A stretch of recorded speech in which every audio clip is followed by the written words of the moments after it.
Welcome to Your Feature Presentation, the podcast where we bring you the latest and greatest movies in pop culture. Today we're talking Stranger Things, Crystal Lake, Welcome to Derry, Alien Earth, and some other notable horrific movies and TV shows. So here we go.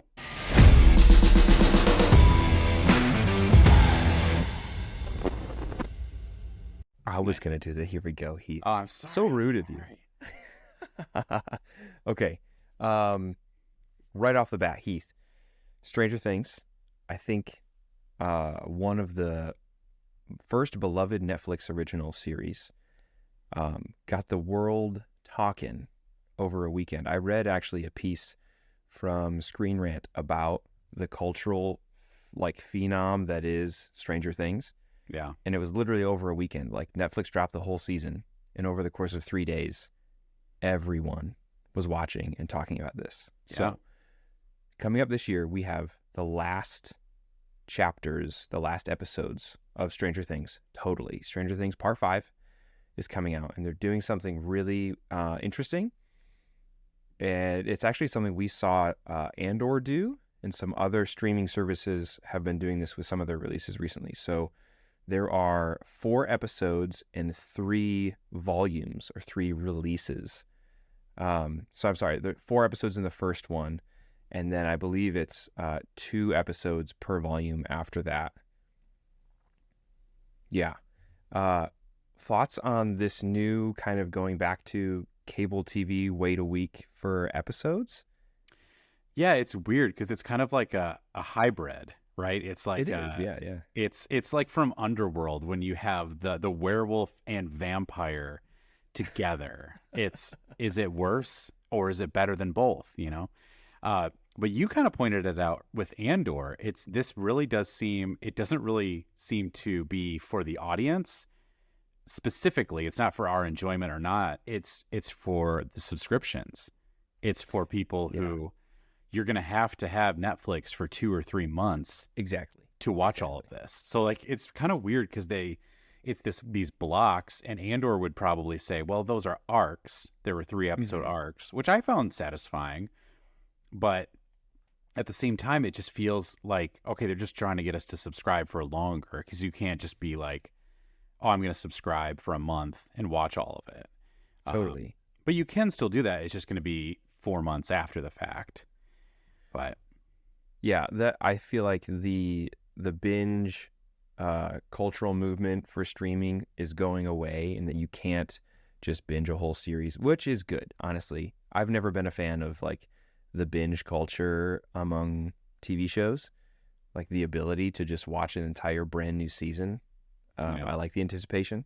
So yeah, it's definitely is the studio wants prolonged subscriptions, but at the same time they feel that need to keep that binging kind of habit for the audiences. So they give us 4 episodes at a time, and then 3 or like pairs or triples. 2 episode premieres are really popular, very like typical. So I think that's interesting. But they're also over holiday weekends, which I think is an interesting choice, because it's Thanksgiving, Christmas, and New Year's, I believe, are the release dates.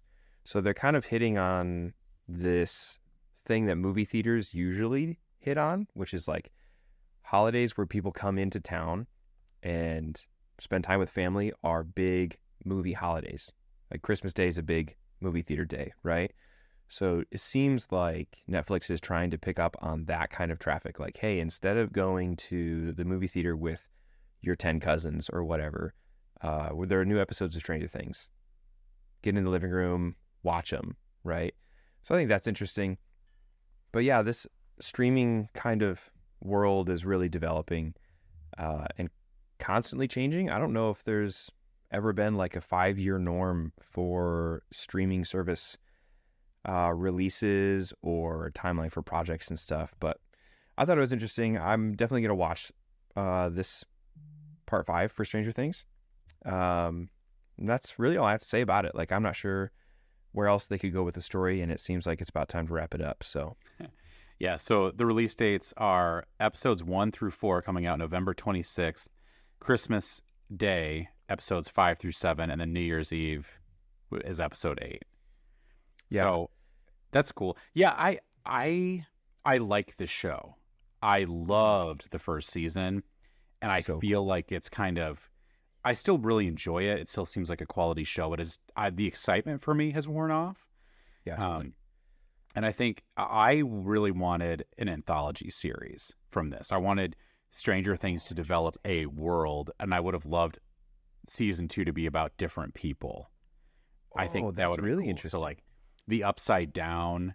And it's like I'm not trying to like make myself sound awesome, but I'm super cool. I thought to I thought what was going to happen is like these kids were going to start developing powers, like all of them, and Hmm. like Will's power was going to be that he can go back and forth between the Upside Down. Hmm. Like he can actually pull people in and out and that kind of stuff. And like they're kind of like a pseudo X-Men type vibe, you Yeah, yeah, know. yeah. And it didn't happen that way, but I was like, oh, that would have been a cool thing. But so yeah, I'm excited for the show.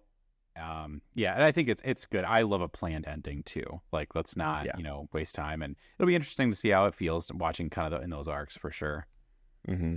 Yeah, it's gonna be really great. Um, Next thing, Crystal Lake. So later this year will be Stranger Things release. Crystal Lake. Also, we've been calling it Camp Crystal Lake. I think the project is called Crystal Lake. This is a prequel to Friday the 13th from 1980, the beloved horror movie, beloved by both of us, and that's Mhm. all that matters. Uh, this was supposed to come out October this year. It was announced in like 2022, and they didn't start filming until April of this year. So there's an obvious delay. There's no release window kind of set in place yet, but people are assuming late 2026 that they would want to find a Friday the 13th to release like the first episode around then, or like around Halloween or something like that. So really notable stuff that I think you'll find interesting. The first one, Linda Cardellini. Do you know Linda Cardellini? No. Velma from Scooby Doo, Whoa. like the live action Scooby Doo. She's Pamela Voorhees in this show. Whoa. And I think she's going to be so good. There's no horror movie off the top of my head that I can see her in. Recently we've seen her as Hawkeye's wife. I forget her name, but she's been in a few Marvel movies as Yes. Jeremy Renner's wife. She's also Jess's sister, their crazy sister in New Girl. She's like Oh, the crazy, like seriously? partier. Yeah. I never got to that. Whoa. Yeah, so I think she's going to do a horror movie really well, especially Pamela Voorhees. Jason will be in the show at some point, right? Mhm. It's supposed to be, I think it's supposed to be before like he dies in the pond, maybe how he dies or why. Yeah. It says a prequel series, Yeah. an So expanded prequel series to the original. yeah, I think it'll be really cool. It's also produced by A24, woo, which is a big win. Yeah, definitely. I'm pumped. I think I just it's so funny because we've been talking about A24. It's like how many times is it on your bingo? Is it your feature presentation bingo? Did we talk about A24? But it just seems like a studio that's really doing well. We talk about it a lot, but they are saying yes to good projects, and their quality just seems to be a bit higher than a lot of films out there right now. Um, but yeah, I'm really excited for this series. I think the prequel series to me is always interesting. I would get more excited about a new Friday the 13th movie.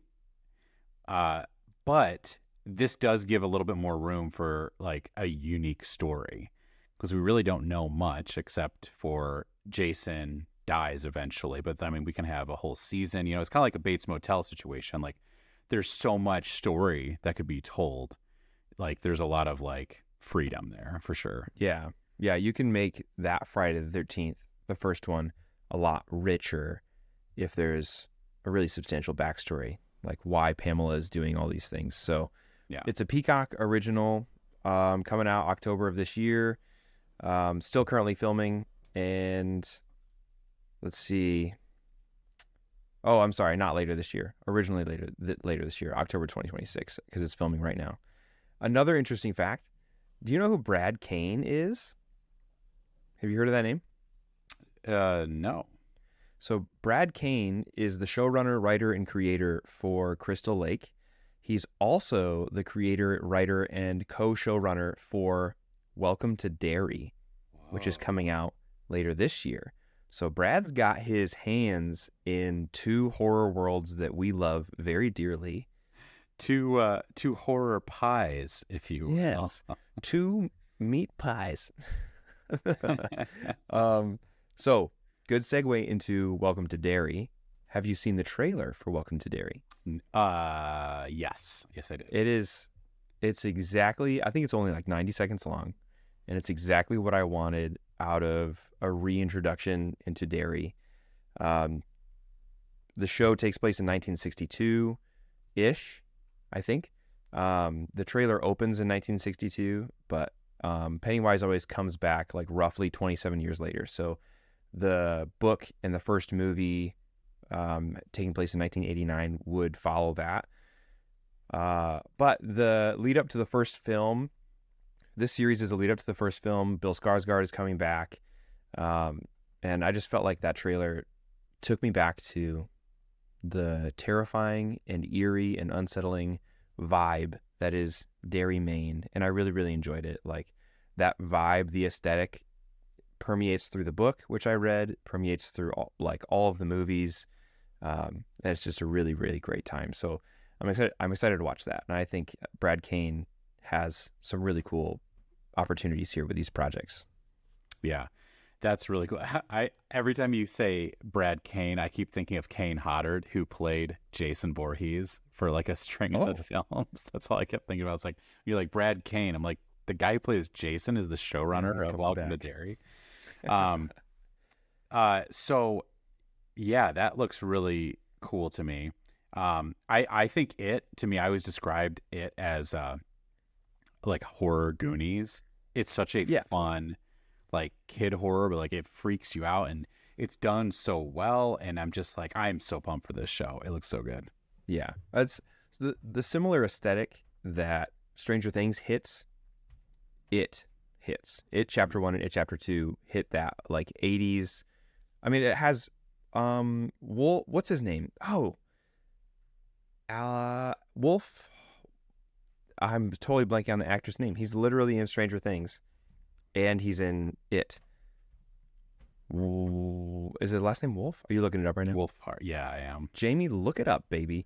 So anyway, the aesthetic is very similar. It's a really popular aesthetic, and I think it is going to do really well. What do you see his name? What is it? Are we talking Finn Wolfhard from Stranger Things? Finn Wolfhard. That's what it is. Yes. Okay. Did you see the thing? He's in Welcome to Derry? No. He was in It Chapter 1 and It Chapter 2. Oh, right. Oh, guys. Young. Yeah.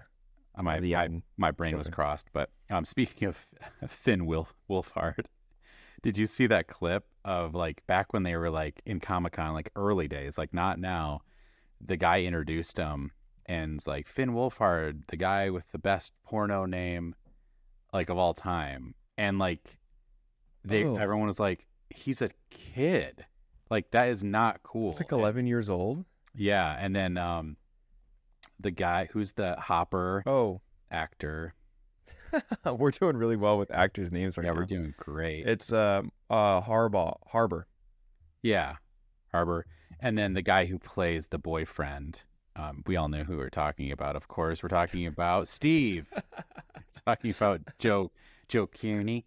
They were both like death staring like him during that. Just like it's like which I love about the Strangers things. Like there seems to be like a really good like camaraderie behind the set, and it's like I feel like that was cool to see those like guys be like protective of these young children like actors. And it's cool, like Millie Bobby Brown has talked about how much she loved being a part of Stranger Things and how she felt so safe and like protected in that environment. And I don't know, that is totally the situation where those kid actors, like they could have been, I don't know, all kinds of stuff. Or like Yeah, there's like not totally. allowed to be a kid, and it seems like for the most part they seem like healthy, functioning, adults now, and that's just pretty cool to me. Yeah. David Harbour is up there with um, Nick Offerman for celebrity dad vibes that I would Yeah, want to protect me. yeah. Like I want him to be my they dad. they would follow through. Yeah, yeah. Please be my dad. And Uh, he was so good in Thunderbolts. Please go see Thunderbolts or buy it on Blu-ray quick. because it needs Yeah. your money. Yeah, it does. It's hurting bad. Oh The man, budget got pushed up. Did you hear that? no. The like 450 million was an estimate, and now it's closer to like 500 million for the cost of the movie. Yeah. Yeah, it's sad. We talked about it before, but it's sad to see a movie that I really enjoyed, and that's what I want Marvel to be more of, like a definitely more towards Winter Soldier than Yeah. Thor: Love and Thunder. But then it doesn't make any money, so then the studio is like, okay, well, we won't give We you that assume. anymore. Yeah, we assume that the studio will say that, but they could tough it out. I don't know. Yeah, we'll see. Yeah. So, welcome to Derry. This year, October. October's not been confirmed. Later in the fall.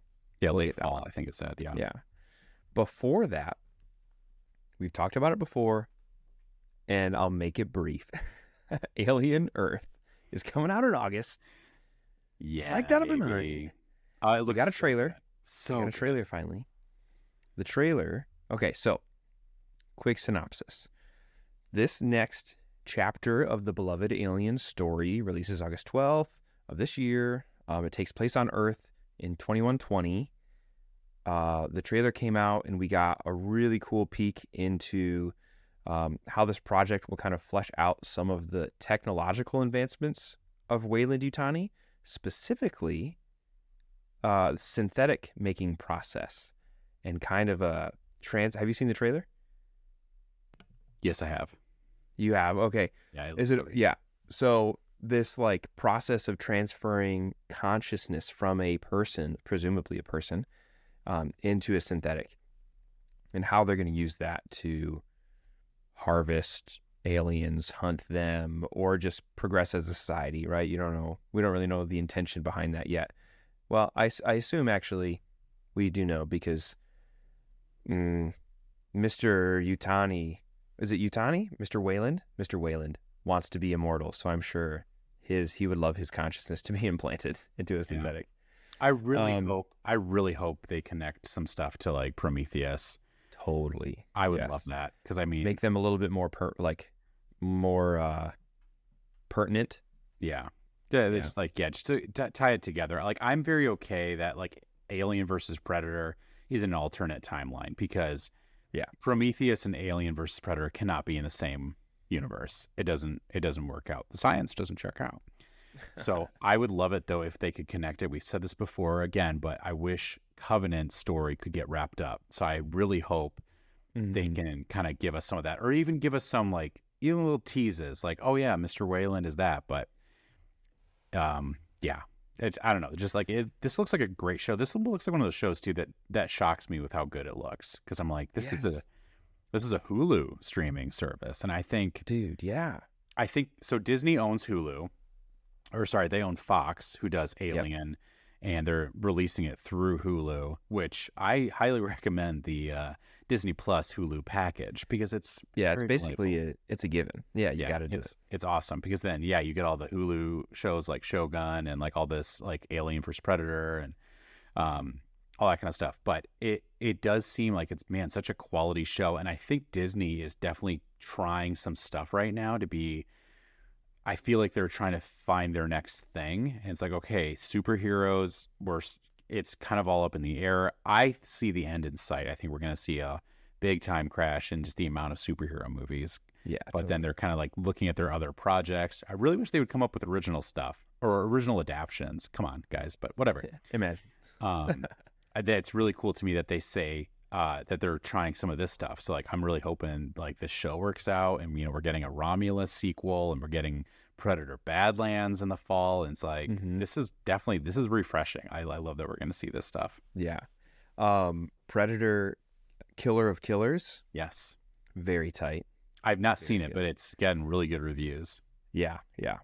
Maybe we'll talk about that at a different time. Oh, yeah, it's good. That's good. So Noah Hawley from Fargo, the TV series Fargo, and from Legion, the Marvel FX TV series about Charles Xavier's son, which was really good. Very underwatched, underrated. But Noah Hawley from those projects, he will be, I guess you could say director. Is showrunner a better term for a TV series? Like the person in charge? I think so, yeah. Yeah. So he's a creator for Alien Earth. Yeah. From the trailer, I've said this almost every time we bring up Alien, that retro futuristic aesthetic, I love deeply. Yeah. One of my favorite things about Fede Alvarez's movie, Alien Romulus, was that he returned the franchise to that retro futuristic, like all those, like all those little noises, the dial-up tones. Very tactile switches. Tactile, yes. No touch screens. No. You can tell like these guys just stopped off at Buc-ee's right before the music was Xenomorph. Yes, it's space truckers. It's space truckers. So Fede Alvarez really returned those movies to that aesthetic, and Noah Hawley's sticking with it, it seems. There are like futuristic cityscapes in the trailer because it's on Earth. We find a city called Prodigy City. However, all of the like space technology and science technology that they're using is kind of in that analog sci-fi feel. And I think as a fan base, we love it, we know it, and it's super unique to the series. And I think is like a defining moment, right? You see a projection of blue, of like a blue hologram, and you're like, Star Wars, you got it. Someone gets beamed up into a ship, you're like, Star Trek, got it. Alien, you hear those clicks and those beeps, or you hear a siren, or you see that like green monitor kick on, you're like, this is Alien. So I'm just really, really happy that they're keeping that kind of return to that aesthetic. It's really, really cool. Yeah, that's really cool. It's Fetty good. So every time you got to do it every time. I have to. It's in my contract. Yeah. I do love to, because I think just another thing. I mean, we'll wrap up this little Alien talk because we talk about Alien. Mm-hmm. Are we starting an Alien podcast? Is that what I think so. Something I really like about the Alien series is just how things take longer. You know, Star Wars, they're jumping light speed, they're going planet to planet, which is very fun. It's fast, it's enjoyable. But I love how Alien takes its time. They're like, it's going to be years to get to this place. So that's why we're in stasis. And like, especially the beginning of Alien is so like, I don't want to use the word slow because I feel like it's too negative. It's just quiet. It's quiet. Yes. It's like the morning time. People are waking up and it's like morning. Yeah, they're drinking their calf, you know, and playing some sabacc. Oh wait, we're back in Star Wars. Sorry. But then also I think what makes that even more satisfying is it picks up like crazy. It's the slow, literally opens up with people getting slowly out of bed, waking up slowly, and then at the end you've got flashing lights, siren, Ripley running around running from the alien, trying to blow up the ship with a flamethrower. Flamethrower in hand. Yeah. Oh, yeah. So like, good. Where's my cat? Yeah. Yeah. It's incredible. Very excited for Alien Earth. The listeners will hear more, and so will Heath. Heath will get an earful from me. I'm all about Alien Earth. Some notable actors. There's quite the cast, like a large cast in this one, which I think is really exciting. Bring on some people that I've never heard of before, but some that I have heard of, that we have heard of, would be Timothy Olyphant from Justified. That it was another FX series that did really well rated. Also Book of Boba Fett, but that's a little more niche. He was in like 2 episodes or something like that. So he's in it season 2 as well. Was he as well? Okay. Yeah. He was the one that showed up with Boba's armor in Mando season 2. He's like, I found this armor. I think that I've just co-opted Book of Boba Fett, like the good stuff, into the Mandalorian season. Yeah. Like in my brain, that's where it lives. And then I wiped Mandalorian season 3 out of my brain. I've never seen that before. Book of Boba Fett is, you know what Boba was doing during Mandalorian season 3? It turns out nothing interesting, but here we go. Turns out no one cares, but you could see it. Once again, man, I love Boba Fett, and I think he's so cool. like the opening of Book of Boba Fett is one of my favorite Star Wars shots. Him crawling out of the Sarlacc pit. I was like, I've been thinking about this since I was a little kid. Yeah. Love that scene. But then once again, and the ending episode was good. And there's a random Mando episode where he builds his ship, which is sweet. During Book of Boba Fett. Yeah. But then it's like, okay, but there was once again, this 8-episode show had about an hour and a half of great material. Like, yes.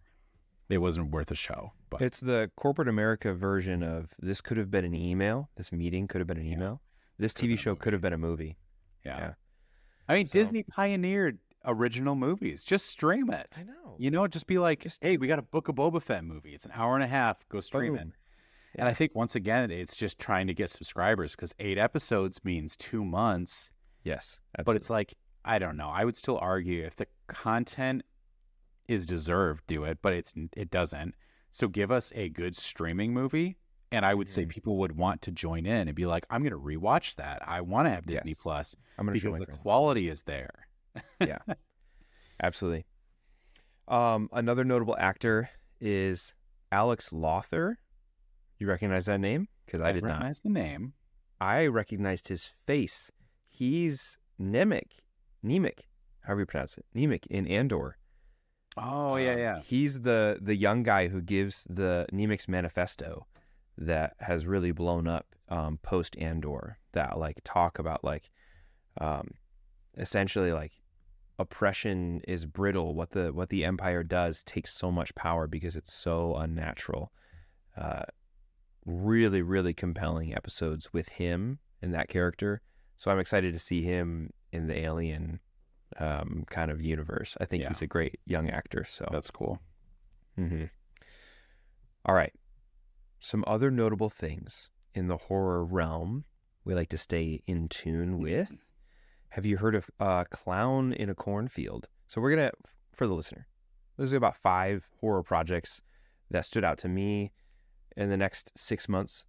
Some of these are already out by the time you're listening to this, and some of these will come out later. So first of all, Heath, have you heard of Clown in a Cornfield? No, I thought you were saying that as like a phrase. It's like a dime a dozen or a clown in the cornfield. It's a clown in a cornfield. It could be, honestly. Yeah. Classic. Oh man, that's just a clown in the cornfield, ain't it? So this is well described to me as, hey, was Terrifier too much? Was Terrifier too much for you to take? Watch Clown in a Cornfield. And it's from the creators of that comedy horror that, now the name is escaping me. They go to a cabin in the woods because his buddy just bought it, and they end up accidentally killing a bunch of teenagers. Oh, Tucker and Dale versus Evil. Yeah, Tucker and Dale versus Evil. So, Clown in a Cornfield is from the creators of Tucker and Dale versus Evil. Serious? Yes. So I love Tucker and Dale versus Evil. Yeah, I think that this one is more horror because Tucker and Dale versus Evil was just a gory comedy, right? This one is genuinely like there is a murderer. But dark comedy is the prevalent genre in this film. So this girl goes to a small town with some college friends, back to their hometown on a little break. And the town is absolutely obsessed with this clown named Friendo. And they have a parade for this giant sculpture of this clown named Friendo. Scream style, someone starts dressing up as Friendo and like terrorizing people as a prank, and she's like, oh, ha ha ha, very funny, like you got me. And it turns out someone is dressing up as Friendo and murdering people. No Friendo of mine in this cornfieldo. And that's very good. Very good. So it looks funny and spooky, and it looks like a really, really great drive-in movie, if I'm being honest. Yeah. If I could watch any of these movies at a drive-in, like that's the aesthetic I want, right? Clown in a cornfield. That's great aesthetic. Pretty cool, yeah. Next one. I don't think you're a big fan of this series. 28 Years Later. I love that series. Are you joking? You what? Why do I think? No, you don't. I have it in our notes that we need to do a whole episode on the 28 Days Please. series. I would love to. Heath, I do. I say yes. Why do I feel like one time you said, it's not going to be very good. I don't get why they're doing this. I was like, It sounds like a nightmare because I would never say that. So I had a bad dream that he. Yeah, it's like, hated I'm movies. tossing and turning. My daughter had a bad dream the other night, and I said, "What happened?" And she goes, her grandpa's name. Her grandpa is called Bebop to her. So she goes, Bebop spilled some water. I'm like, what? It's like he spilled water. It's like he's like, what do you mean? Like he spilled a cup of water, and I'm like, was somebody mad about it? And she goes, no. No. Like, okay, that was just her bad dream. Is somebody Grandpa spilled some water? I guess. Well, sounds terrible to me, but Bebop goes ballistic because he spilled water on himself. Bebop in a cornfield. Am I right? Bebop. Ballistic Bebop in the cornfield. In a cornfield. So, did I tell that 28 years story just to look up notes and kill time? Yeah, I did, but enjoy. Danny Boyle. I love Danny Boyle films. Yeah. So, we really should do a whole episode on those 28 days, 28 weeks later movies. That'd be sick. And yeah, so I believe this is setting us up for a trilogy. Oh, really? Yeah, so 28 years is going to be a new trilogy, but I apologize for taking your spot. No, so please. Tell us what you're pumped about. Man. So, short synopsis, like a little catch up for info we know about this one. It is 28 years after the Rage virus, right? From Cillian Murphy's classic 28 Days Later. This one is interesting. It kind of goes a little quiet placey, where there have been survivors for an extended period of time. They're on an island off of the main body of land, so kind of purposely insulating themselves from the virus. Best case scenario, honestly, go to an island. They have to make an inland trip for a certain reason. We don't know. And while they're there, things are not what they thought that they were. So the virus either has mutated to become something else that they're unfamiliar with, or potentially, I think this is a good potential, the nature of the virus was not actually described to them correctly, and I feel like they're gonna find out some things, like maybe their community is holding them back from going there and kind of spinning some white lies about what's going on. Regardless, they will most certainly, this is my conjecture, this is my guess, they'll definitely interact with some non-infected survivors in the mainland who have been changed for the worse, we could say, because of the virus. Because that really is the ultimate goal of 28 Days Later, 28 Weeks Later, is there could be a rage virus that makes the infected people literally go insane nutso, want to kill you, and still the bad guy is just a dude. Like, it's just men, right? People get together, whether it's like the breakdown of society, there are zombies, quote unquote, but the worst people, the worst fear is a gang. Second movie, it's like a militia, basically, right? So I think that'll be really interesting. Who are they going to find? What kind of state are they going to be in? Yeah. So I'm excited. Yeah, so that comes out this Friday, is the new 28 sick. Years Later. And this is such a cool series to me. The second one was a bigger release, but 28 Days Later, it just came on streaming. It wasn't on streaming forever. So I had to buy a DVD of it because of licensing. It was fairly indie for the UK, that kind of stuff. Yeah, and obviously Danny Boyle has done so much since then that it's so many notable projects. He did 127 Hours, Slumdog Millionaire. So like he's done so many big movies now, but like this is one of his first, and so it's cool to see him return to that. And Andrew, my friend, do you know the writer of 28 Years Later? Is it Tony Gilroy? No, Alex M.F. Garland. Dude, what? Oh, how did he sneak in there? I apologize for my almost French. So Alex Garland, we just talked about last week. Go check out that episode. But he's doing the new Elden Ring movie, and he's done Ex Machina. Okay, I apologize. People came after me because I said Ex Machina. But if you read it, which I was reading it, I just said Machina, and I'm like, I know that's not right, but I noticed it during the pod, but I played it cool. Yeah. And the people in the comments really tore you up about it. Yeah, they did. Yeah. So, were you let's listening keep to the tearing dude's story? Were you listening to the dude's story? Get after him. That's it. Sick him. Kill him. Kill him. It's so funny what people get like upset about. Like, I don't know. Totally. It's always people. It's not even. I would always say it's like not people who listen to our show. It's like they watch the reels, which that's awesome. You watch the reels, but then it's like, hey, you idiot, you pronounced this wrong. Like I have never in my life attacked someone on the internet for mispronouncing something. Yeah. You know what I mean? And I'm like, I'm just not yet. I'm curious. There's always tomorrow. Let's just dive into pronunciation for a little bit. Pronunciation. I think that was could have been a joke that I mispronounced. Pronunciation. Oh, geez. Oh, man. Yeah, I mean, that's all we need to do. But the Tolkien thing for me, that's a big one because I love Tolkien, but I pronounce it Tolkien. And technically, you're supposed to say Tolkien, but that just sounds so like posh. You know, I just like, I don't know. And I feel like. I like being push. Yeah, being Tolkien. You tosser. Richard Tolkien. If Tolkien's first name was Jared, I don't know why I didn't crack it. J.R.R. Tolkien. What's it stand for? Richard Tolkien. One of my favorite internet memes is that his name is Jolkien, Rolkien, Tolkien. Oh, I've seen that. All right. Man. You got more stuff, or can I bring up a show?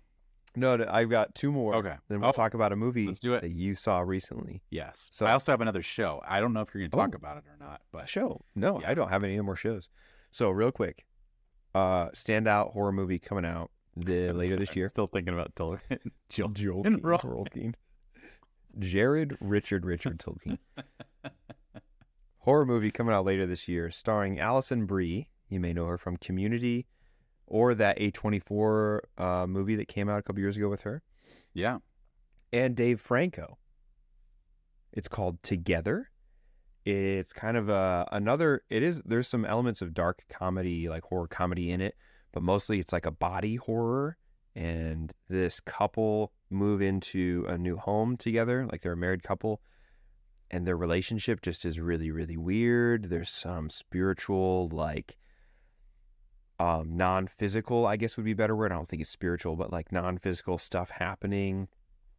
And it looks really, really interesting. That one will get my attention. So last movie before we talk about Dangerous Animals. Real quick. Just on a note on that too is it's really interesting. The Metascore is really high on it, like 76, and it's not out until July. So I think there's some good buzz going on it. So that's cool. Yeah, some high hopes for sure. The Strangers Chapter 2, maybe you can find this out. I don't think that The Strangers Chapter 2, if it has a score, I don't think it's very high. However, I'm interested in this because The Strangers is the original is one of the scariest movies I've ever seen. Last year we had The Strangers Chapter 1. So The Strangers Chapter 2 is obviously the next piece of that story that they started telling with Chapter 1. But it's still very much the same type of horror, right? Yeah. You get to your Airbnb, a knock on the door at 12:30 a.m., 1 in the morning, is Tamra here? Like, who? No. What are you talking about? And I just love that. Oh, it's so good. Like, why are you doing this? Why are you killing us? Because you were home. Oof, chills. So spooky. So chapter 2 is coming out later. I'm going to go see it. Heath, we've been talking about dangerous animals for a week or two. Yes. We mentioned it last episode on the pod. Mm-hmm. You saw it. I'm so pumped to see it. Tell me a non-spoiler little review throwdown thing. What do you got? Dangerous Animals. I loved it. I loved every second of it. That's so good. So let me set the stage a little bit, because this was a delightful theater experience. You might notice that I am in a hotel room. That's not my wall. I'm not that. He would never paint those lines. I would never paint those lines. Are you kidding me? Get out of here with those lines. So we're me and my buddy Cam are doing a job in a Shout out city. Cam. Shout out Cam. He's we're doing a job out of city. We don't need to get into that. It's construction. Very, very boring. It's a great job. But anyways, so we went to this theater. So it's like when you're in a different city and at night, we're like, hey, let's go see a movie. You have to like look up what theater to go to. You know, all this stuff is like new to you, right? You don't have your go-tos. Mm-hmm. So you were almost going to join us, but unfortunately, you're not that close, but you're close enough that we were like, let's try to make this work. Yes. Yeah. So we went to a what's the theater you like? Celebration. It was a Celebration. We found okay ratings. We get there and it looks straight out of like a 90s mall, like has not been touched since the 90s. Like very cool. Like you walk in and the arcade was bumping. And I was like, this is pretty fun. So we walked up there and I looked them up on eBay, but they had several hammers from the Rohan movie. The War of the Rohirrim? War of the Rohirrim. The popcorn bucket is the Helm's hammer. Yeah. And so they had several of those just like still for sale. And I was like, should I buy a couple of these and sell them? Like I could have made $5 off each of them, but I didn't. And then I went to buy my drink, right? In this 90s theater. Like I feel like I was like, very Stranger Things kind of vibes, right? Yeah. And I say, I want a large fountain drink. And she goes, well, do you want this cup instead? Because this movie came out a while ago and we're just trying to get rid of the cups. So it's the same price. You're kidding me. The episode 3 Star Wars cup. And like, I was just like trying to make her like, so I still have it. It's beautiful. Wow. You're like, yeah, if you want. Yeah, no I guess you reach your hand out to take it. You're shaking. Yeah, it's like, of course. And then I pull out my my debit card, which I was about to show. I was like, I shouldn't do that, but my debit card, and I was like, I don't like Star Wars, and I hand her my card. And this joke, I keep trying it. It's not working, but I'm gonna keep trying it. I've got Darth Vader on my debit card, and I always tell people I don't like Star Wars in a situation like this, and then I hand them my card. No one reacts, and like I think that's a funny joke. It's a great joke. It's like, I don't like that, and here's my personalized credit card about that thing. I'm like, that's funny. Anyways, so I go to the fountain drink, right? And I'm like, I don't know why, but they've got Code Red, Mountain Dew Code Red. Shout out, Doodads. And it sounded really good. And I think it was the shark movie vibes, right? Blood. Yeah. And it was the best Code Red I'd ever had in my life. It was just hitting the spot for me. And I think it was the blood in the water. So yeah, got to see Dangerous Animals, and I'll do a quick spoiler-free review. Like the trailer honestly gives away. I would encourage people, it's a shark attack movie, and if that intrigues you, go watch it. You'll have fun. I would say don't watch the trailer, because I think unfortunately I would have loved to be surprised by what happened in the trailer. I think that would have been a cool experience. So I encourage people to do that. Negatives real quick. The acting wasn't amazing for the two main guy girl thing. The the story was a little bit like, okay, is that how he figured it out kind of thing? A little bit. Other than that, it was perfect. It I love was, it. okay, one thing that really bugs me about like these like shark movies or ocean movies in general is they'll CG the fish Yeah. and it looks so stupid. I'm like, why don't you just use like real footage, like when Shark Week looks better than your horror Yeah, movie about totally. sharks. But it looks great. They used a lot of live footage and splicing it in. They used a lot of practical effects, which was Amazing. cool for yeah. And then so I'm like, I think it's just our curse to not remember what's the guy's name, the main Oh, antagonist. actor's name. Um, Yeah, yeah, Captain it's Captain Boomerang. Boomerang. Yep, Both of us. Captain Boomerang, that guy. Jai Courtney. That's it. Yes. It came to me finally. One of the best villains of the year for me.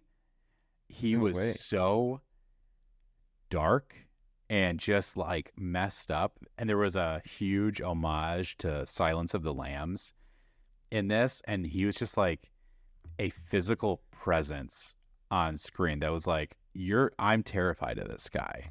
That's Like, exactly what I was hoping for. I've never been so like, you have that like gut wrenching moment when like the girl's trying to escape and you're like, Yeah. like that. I had no doubt like he could kick anybody I know's butt, like no problem. Like he was just You're like imposing. intimidated. Absolutely. Yeah. And it's cool because they didn't make him like I love me some Friday the 13th, but they didn't have to make him like, they didn't have to give him a mask. They didn't have to make him like Freddy Krueger. They didn't have to make him scary. Like he was just intimidating himself. And just like, I mean, if Jai Courtney in board shorts and flip flops just charging at Yes. you is Yeah. scary. It's like, That's exactly. I was hoping that they would hit that really well yeah, because that's a big miss. If you don't nail that vibe, like, well, you're going to wear a Hawaiian shirt and flip flops. Like, am I supposed to be like a murderer that people are afraid of? Yeah, totally. Like, yeah, if you don't nail that, that's like embarrassing. yeah. If you're in the mood, if this is definitely a movie too, it's like, it's not going to like shock you. I don't want to tell people like, go see this movie. It's the best movie of the summer because like, but if you're celebrating Jaws, the 50th anniversary, if you liked Under Paris, this is a great movie. And like I said, Yeah. like, I want to keep talking about this. I think this is going to be a very iconic villain role for sure. Cool. Wow. All right, you got a show for us to wrap it up? Yes. I was going to say, we'll wrap up real quick here. There is a Carrie TV show in the works. Oh, cool. That's expected to release this year still. So Carrie, it's a remake, and Mike Flanagan is doing it. No way. Yeah, that's what I mean. So I think horror right now is all these people. We talk about new Star Wars movies, new like all these blockbuster movies. The names aren't there, but like all these people that are involved in these horror shows and these horror projects are just like, they're amazing. They're track records. They're good writers, directors. Like, so it's a bummer for people who don't like horror. Sorry, but for us that are into it, I was like, there's so much good stuff coming out. So yeah, I'm also really pumped about the Carrie TV show.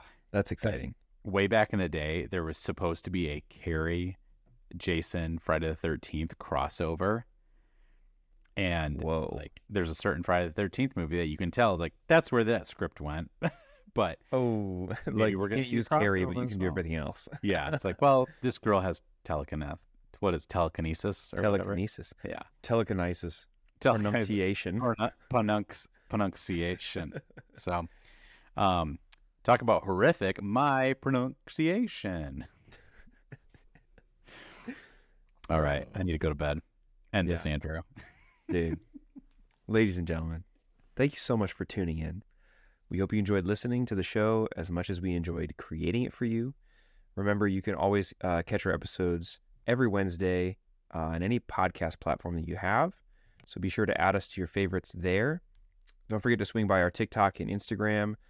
Likes, comments, and shares mean the absolute world to us. And we absolutely thrive on your interaction. So I can't wait to see what you have to say about some of the things we have to say. Catch you next Wednesday. And as always, go see a movie. Go see a movie.